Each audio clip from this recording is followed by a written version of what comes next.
kita usikii. Wewe mama wewe. Mama. Mungu nionekanie. Unakufanya nini bafuni mama? Wewe sije kukataza mama tu sikwambia usifanye kitu chochote mpaka nirudi. Alikwambia anza kuingia kuoga na. Alikwambia usianze kujibisha. Ase wewe sije kwambia usianze kuoga na mama mpaka mimi nirudi. Alikwambia anza kuingia bafuni nani mama? Wewe mama wewe. Mtoka nje. Ase mmeomba na kitu unajifanya unaanza kukatalia bafuni. Ndakubatua akili kwa sawa. Ndio kitu ambacho nimekuja kugundua. Wewe sije kwambia usianze kwanza mpaka nirudi mama. Wewe bado kujichukulia maamuzi mkononi.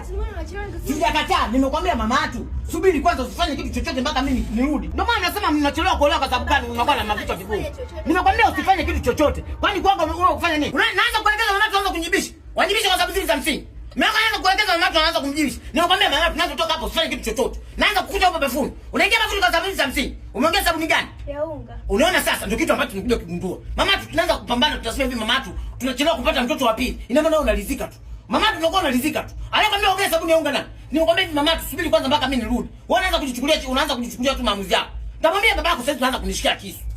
Wewe unataka mtu mama ongea onekanaga na maneno. Nimekwambia mama tu nisikilize nisubiri kwanza mpaka mimi nirudi. Ongea sabuni nani?